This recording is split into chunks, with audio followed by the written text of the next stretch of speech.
ஹரே கிருஷ்ணா கிருஷ்ணா கிருஷ்ணா ஹரே ஹரே, ஹரே ராமா ராமா ராமா ஹரே ஹரே. குட்டி கதைகள் 400. இங்கு பகவத்கீதையின் உண்மை உருவில் இருக்கும் அத்தியாயம் 8 சுருக்கத்தை காண்போம். முன்பு ஒரு சமயம், அதாவது பகவான் கிருஷ்ணரை பற்றி கேட்பதால் அவரை பற்றி அறிந்து கொள்ள முடியும். கிருஷ்ணரை அறிந்தவர் மேலும் அறிவதற்கு ஒன்றும் கிடையாது. நிலம், நீர், நெருப்பு, காற்று, ஆகாயம், மனது, புத்தி, அகங்காரம் ஆகிய 8 பௌதிக படைப்புகளும் கிருஷ்ணரின் சக்திகளே. இவற்றை காட்டிலும் உயர்ந்த ஜீவனும் அவரது சக்தியே. கிருஷ்ணரே எல்லாவற்றிற்கும் மூலம். அவரை விட உயர்ந்த உண்மை வேறு எதுவும் கிடையாது. அனைத்திலும் அவரே முக்கிய அம்சமாக இருக்கின்றார்.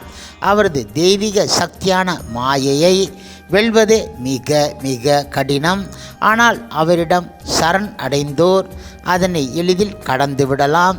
இருப்பினும் 4 வித மக்கள் அவரிடம் சரண் அடைவது கிடையாது. அவரிடம் சரண் அடையும் 4 வித நல்லோரில் ஞானியே மிக மிகச் சிறந்தவன். ஆனால் போதிய அறிவற்ற மக்களோ பௌதிக ஆசைகளில் மயங்கி தேவர்கள் இடம் சரண் அடைகின்றார்கள். அவர்களுக்கான பலன்களை கிருஷ்ணரே வழங்குகின்றார் என்ற போதிலும் அவை தற்காலிகமானவை. கிருஷ்ணரின் உருவத்தை மறுத்து பரம்பொருள் அருவமானது என கருதுவோர் தேவர்களை வழிபடுபவர்களை காட்டிலும் முட்டாள்கள்.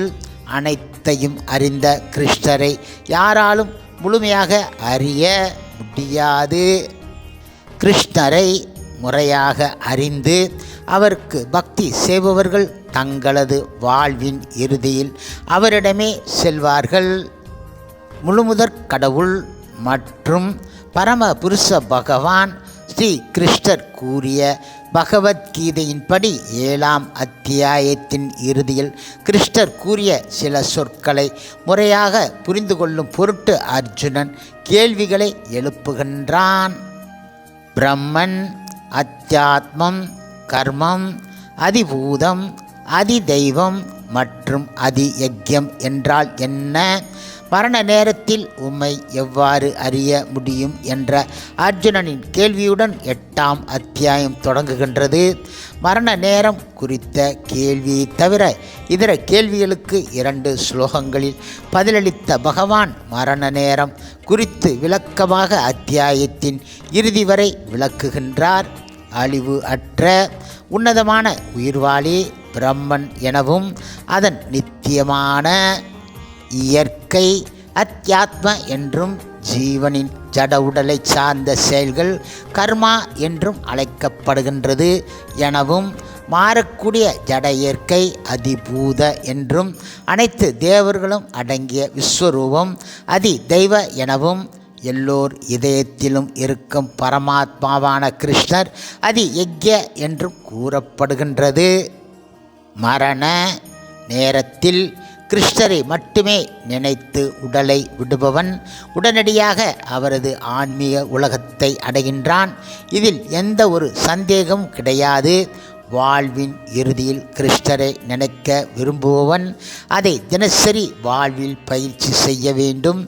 எவ்வளவு தடைகள் இருந்தாலும் அவை எல்லாவற்றையும் பொறுத்து கொண்டு ஹரே கிருஷ்ணா கிருஷ்ணா கிருஷ்ணா ஹரே ஹரே, ஹரே ராமா ராமா ஹரே ஹரே என தொடர்ந்து உச்சரிப்பவன் மரண நேரத்தில் அவரை எளிதில் நினைவு கொள்ள முடியும். மாறாக அவன் வேறு எந்த நிலையை நினைத்தாலும் அந்த நிலையை அடைவான். தனது வாழ்நாளில் எத்தகு சிந்தனைகள் உடன் விளங்குகின்றானோ அந்த சிந்தனைகள் அனைத்தும் ஒருங்கு இணைந்து மரண நேரத்தில் அவனது சிந்தனையை வடிவு அமைக்கின்றன. உதாரணமாக, மரண நேரத்தில் ஒருவன் ஒரு மானை நினைத்தால் மறுபிறவியில் அவன் மானாக பிறக்க நேரிடும். மரண நேரத்திற்கு பின்பு கிருஷ்ணரை அடைதல் என்னும் உயர் நிலையை அடைய விரும்புவோர் தங்களது கடமைகளை செய்யும்போது எப்போதும் கிருஷ்ணரை நினைத்து கொண்டு செய்ய வேண்டும். செயல்களை கிருஷ்ணருக்கு அர்ப்பணித்து மனதையும் புத்தியையும் அவரில் நிறுத்துபவன் நிச்சயமாக அவரை அடைவான். இதில் எந்த ஒரு சந்தேகமும் கிடையாது. கிருஷ்ணரை நினைத்தபடி கிருஷ்ணருக்காக போர் புரியும்படி அர்ஜுனன் இங்கு தூண்டப்படுகின்றான். கிருஷ்ணரை பரம புருஷ பகவானாக எப்போதும் தியானித்து மனதை அவரை நினைப்பதில் ஈடுபடுத்தி அதில் இருந்து சற்றும் பெறலாதவன் நிச்சயமாக அவரை அடைகின்றான். அவரது பக்தி தொண்டில் நேரடியாக ஈடுபடாதவர்கள் அவரை எப்போதும் நினைத்தல் சாத்தியம் கிடையாது என்பதால் யோகம் கலந்த பக்தியின் மூலமாக அவரை நினைக்கும்படி அவர்கள் அறிவுறுத்தப்படுகின்றார்கள். இப்பொழுது யோகிகளின் இறைவனாக இருக்கும் கிருஷ்ணரை யோகிகள் 10 வழிகளில் தியானிக்க முடியும். எல்லாம் அறிந்தவர், கவிம், மிக பழமையானவர், புராணம், எல்லாவற்றையும் கட்டுப்படுத்தவர், அனுசாசிதாரம், அணுவை விட சிறியவர், அனோர் அநியாம்சம், எல்லாவற்றையும் பராமரிப்பவர், சர்வசிய தாதாரம், பௌதிக நிலைக்கு அப்பாற்பட்டவர், புரிந்து கொள்ள முடியாதவர், அச்சிந்தியா, உருவம் உடையவர், ரூபம், சூரியனை போன்ற பிரகாசம் உடையவர், ஆதித்ய வர்ணம், ஜட இயற்கையை கடந்த உன்னதமானவர், தம பரஸ்தாத் என்று அவரை தியானிக்க முடியும்.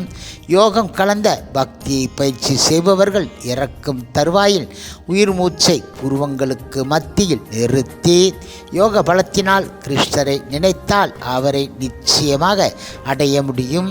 முக்திக்காக முயற்சி செய்யும் இவர்கள் வேதங்களை கற்று ஓம்காரத்தை ஓதி பிரம்மச்சரியத்தை பயிற்சி செய்ய வேண்டும். புலன்களின் எல்லா கதவுகளையும் மூடி மனதை இதயத்திலும் உயிர் மூச்சை தலை உச்சியிலும் நிறுத்தி ஓம் என்னும் பிரணவ மந்திரத்தை உச்சரித்து கிருஷ்ணரை நினைத்தபடி உடலை விட்டு ஆன்மீக கிரகங்களை அடைய வேண்டும்.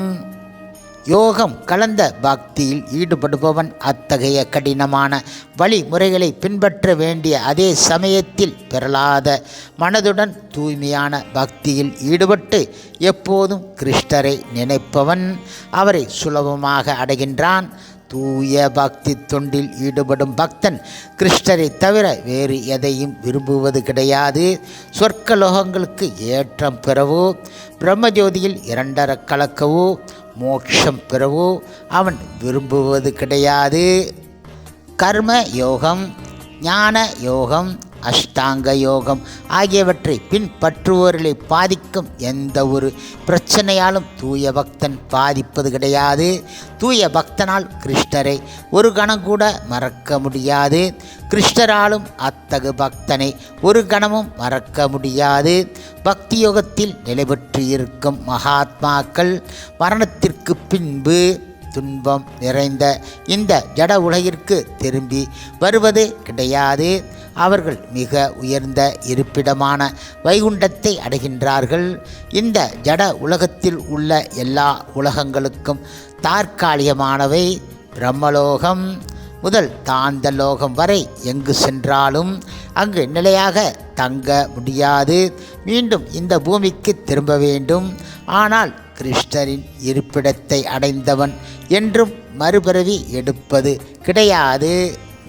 மனித கணக்கின்படி பாவங்கள் அற்ற சத்தியுகம் 17,28,000 வருடங்களும், திரேத்தாயுகம் 12,96,000 வருடங்களும், துவாபர யுகம் 8,64,000 வருடங்களும், இறுதியில் வரும் கலியுகம் 4,32,000 வருடங்களும் கொண்டதாகும்.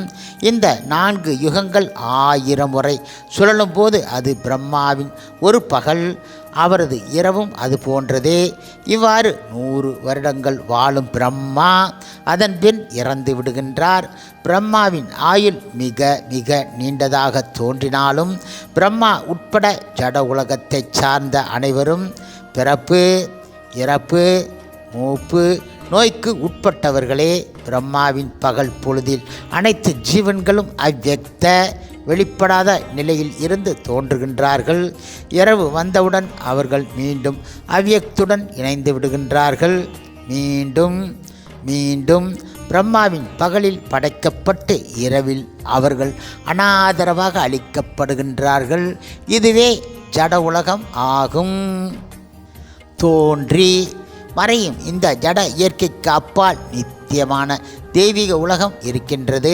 பரமான அந்த உலகம் என்றும் அழிவது கிடையாது. அந்த உலகத்திற்கு தோன்றிய காலம் என்று எதுவும் கிடையாது. அதற்கு அழிவும் கிடையாது. அதுவே வேதாந்திகளின் பரமகதி. அங்கு சென்றவன் மீண்டும் திரும்புவது கிடையாது. அந்த உயர்ந்த இருப்பிடமே கிருஷ்ணரின் இருப்பிடம். கோலோக விருந்தாவனம் என அறியப்படும் ஸ்ரீ கிருஷ்ணரின் அந்த உன்னத இருப்பிடம் எல்லா விருப்பங்களையும் பூர்த்தி செய்யக்கூடிய இடமாக வர்ணிக்கப்படுகின்றது.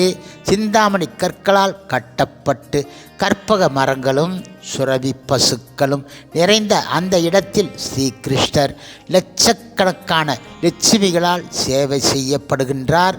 புல்லாங்குழலை ஏந்தி கோடானு கோடி மன்மதர்களையும் கவரும் மேக வர்ணம் கொண்ட அழகிய திருமேனியுடன் மஞ்சள் நிற உடை உடுத்தி தலையில் மயில் தோகை அணிந்தபடி அற்புதமான லீலைகளில் ஈடுபட்டு இருக்கின்றார். இவ்வாறாக தெய்வீக இருப்பிடத்தில் வசிக்கும் அவர் எங்கும் நிறைந்தவராகவும் இருப்பதால் களங்கமற்ற பக்தியினால் அவரை அடைய முடியும். தூய பக்தி தொண்டில் ஈடுபடாமல் முக்தி பெறுவதற்கான முயற்சியில் ஈடுபடுவோரின் நிலையை மேலும் விளக்க விரும்பிய பகவான் ஸ்ரீ கிருஷ்ணர் யோகிகள் இந்த உலகை விட்டு செல்வதற்கான உகந்த நேரத்தை பற்றி எடுத்து உரைக்க தொடங்குகின்றார். அக்னி தேவனின் ஆதிக்கத்தில் ஒளியில் பகலில் நல்ல நேரத்தில் வளர்வரை உள்ள 2 வாரங்களில் சூரியன் வடக்கு நோக்கி செல்லும் 6 மாதங்களில் இந்த உலகை விட்டுவிட்டு செல்லும் யோகி பரமனை அடைகின்றான். மீண்டும் இந்த உலகிற்கு வருவது கிடையாது. ஆனால் புகையிலும் இரவிலும் தேய்பிறையிலும் சூரியன் தெற்கு நோக்கி செல்லும் 6 மாதங்களிலும் இந்த உலகை விட்டு செல்லும் யோகிகள் சந்திர உலகத்தை அடைந்து பின்னர் மீண்டும் எங்கு திரும்புகின்றார்கள்? ஒளியில் செல்லும் பாதை, இருளில் செல்லும் பாதை ஆகிய இரண்டையும் அறிந்த பக்தர்கள் இவற்றால் ஒருபோதும் குழப்பம் அடைவது கிடையாது. ஏனென்றால் இந்த பாதைகளால் அவர்களுக்கு எந்த ஒரு பாதிப்பும் கிடையாது. தூய பக்தன் வேதங்களை படித்தல், யாகங்களை செய்தல், தவம் புரிதல், தானம் கொடுத்தல், கர்ம ஞான பாதைகளை மேற்கொள்ளுதல் ஆகியவற்றால் அடையப்படும் எந்த ஒரு பலனையும் இழப்பது கிடையாது. அவன் தூய பக்தியில் ஈடுபட்டு அவை அனைத்தையும் தானாகவே பெற்று இறுதியில் கிருஷ்ணரின் உன்னதமான இருப்பிடத்தை அடைகின்றான். பகவத்கீதையின் இந்த 8ஆம் அத்தியாயத்திலும் 7ஆம் அத்தியாயத்திலும் கிருஷ்ணர் கொடுத்துள்ள உபதேசங்களை அவசியம் புரிந்து கொள்ள வேண்டும். இந்த அத்தியாயங்களை ஏட்டுக்கல்வியின் மூலமாகவோ மன கற்பனையின் மூலமாகவோ அறிந்து கொள்ள முயலாமல் தூய பக்தர்களின் சங்கத்தில் கேட்டு அறிய வேண்டும். பக்தர்களின் உறவால் பகவத்கீதையை புரிந்து கொள்ளும் நல்ல அதிர்ஷ்டத்தை ஒருவன் பெற்றுவிட்டால் உடனடியாக அவரது வாழ்வு தவங்கள், யாகங்கள், தானங்கள், தத்துவங்கள் என எல்லாவற்றிற்கும் அப்பாற்பட்டு புகழத்தக்கதாக மாறிவிடும். சியான குறிப்புகளை கீழ்காண்போம். 8ஆம் அத்தியாயத்தின் 6 பகுதிகள். 7ஆம் அத்தியாயத்தின் உடனான தொடர்பு 7.29. கிருஷ்ணர் உபயோகித்த வார்த்தைகள் பிரம்மன், அத்தியாத்ம, கர்ம, அதிபூத, அதிதெய்வ, அதியக்கிய, பிரயாண காலே. 1. அர்ஜுனன் கேள்விகளும் கிருஷ்ணரின் பதில்களும். 8.1. பிரம்மன் உயிர்வாளி, அத்தியாத்ம ஆத்மாவின் நித்திய இயற்கை, கர்ம உடல் சார்ந்த செயல்கள், அதிபூத ஜட இயற்கை, அதிதெய்வ விஸ்வரூபம், அதியக்கிய பரமாத்மா. 2. மரண நேரத்தில் கிருஷ்ணரை நினைத்தல் 8.5. மரண நேரத்தில் கிருஷ்ணரை நினைப்பவன் கிருஷ்ணரை அடைகின்றான். வேறு எதை நினைத்தாலும் அந்த நிலையை அடைகின்றான். கிருஷ்ணரை அடைவதற்கு எப்போதும் அவரை நினைக்க பழக வேண்டும். 3. யோகம் கலந்த பக்தி 8.9. யோகம் கலந்த பக்தியில் ஈடுபடுவோர் 10 விதங்களில் கிருஷ்ணரை தியானிக்க முடியும். 4. தூய பக்தி 8.14. தூய பக்தியில் ஈடுபடுவோர் கிருஷ்ணரை சுலபமாக அடையலாம். அவர்கள் துன்பம் நிறைந்த இந்த உலகத்திற்கு திரும்பி வருவது கிடையாது. 5. ஜட உலகத்தையும் ஆன்மீக உலகத்தையும் ஒப்பிடுதல் 8.17. பிரம்மாவின் ஒரு நாள் மனித கணக்கில் 1000 யுகச் சுழற்சிகள். ஜட உலகம் மீண்டும் மீண்டும் படைத்து அளிக்கப்படுகின்றது. இதற்கு அப்பாற்பட்ட ஆன்மீக உலகம் நித்தியமானது, தெய்வீகமானது. களங்கமற்ற பக்தியினால் அதனை அடைந்து விடலாம். 6. கிருஷ்ணரை அடைவதில் தூய பக்தி உயர்நிலை 8.23. யோகிகள் உலகை விட்டு செல்வதற்கென குறிப்பிட்ட காலம் உண்டு. பக்தர்கள் இதனால் குழம்ப தேவை கிடையாது. கடைசியாக இஸ்கான் ஒரு அறிமுகம் என்பதை கவனிப்போம். ஹரே கிருஷ்ண இயக்கம் என்ற பெயரில் உலகு எங்கிலும் பிரபலமாக விளங்கும் அகில உலக கிருஷ்ண பக்தி இயக்கம் international society for Krishna consciousness ISKCON 1966 ஆண்டில் தெய்வ திரு ஆசா பக்திவேதாந்த சுவாமி ஸ்ரீல பிரபுபாதரால் தொடங்கப்பட்டது. முறையான குரு சீட பரம்பரையில் வந்த ஆச்சாரியரான ஸ்ரீல பிரபுபாதர் பகவத்கீதை, ஸ்ரீமத் பாகவதம் போன்ற வேத சாஸ்திரங்களின் அடிப்படையில் கிருஷ்ண பக்தியினை மக்கள் மத்தியில் எடுத்து உரைத்தார். அவரது தெளிவான கருத்துக்கள் அமெரிக்கா, ஐரோப்பா மக்களின் இதயத்தில் உட்புகுந்து பெருத்த மாற்றத்தை ஏற்படுத்தின. அதனைத் தொடர்ந்து இந்த இயக்கம் மிக குறுகிய காலத்தில் இமாலய வெற்றி பெற்று உலகின் 6 கண்டங்களுக்கும் பரவியது. சாதி, மதம், இனம், மொழி, அந்தஸ்து, கல்வி அறிவு போன்ற எந்த பேதங்களும் இல்லாமல் மனிதகுலத்தின் மேன்மைக்காக ஆன்மீக ஞானத்தை பரப்பி வரும் இந்த இயக்கம் தற்போது நூற்றுக்கணக்கான நாடுகளிலும் இந்தியாவின் பல்வேறு நகரங்களிலும் உற்சாகத்துடன் செயல்பட்டு வருகின்றன. இந்த இயக்கத்தின் முக்கிய செயல்பாடுகள் ஹரிநாம சங்கீர்த்தனம், பகவத்கீதை போன்ற சாஸ்திரங்களை விநியோகிப்பதன் மூலம் மக்களுக்கு ஆன்மீக அறிவினை புகட்டுதல், நவீன காலத்திற்கு உகந்த யோக பயிற்சி கற்றுத்தருதல், அனைத்து மக்களுக்கும் பிரசாத விநியோகம், கல்லூரி மாணவர்களுக்கு ஆன்மீக பயிற்சி, அற்புதமான கோவில்களும் விக்கிரக வழிபாடும் இருக்கின்றன. பண்ணை நிலங்கள், பசு பராமரிப்பு உண்டு. இல்லங்களில் ஆன்மீக நிகழ்ச்சிகள் இருக்கின்றன மற்றும் பல நிகழ்ச்சிகளும் இருக்கின்றன.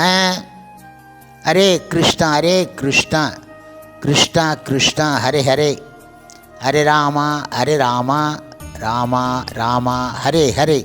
ஸ்ரீல பிரபுபாதரின் சேவையில் இஸ்கான் பக்தர்கள்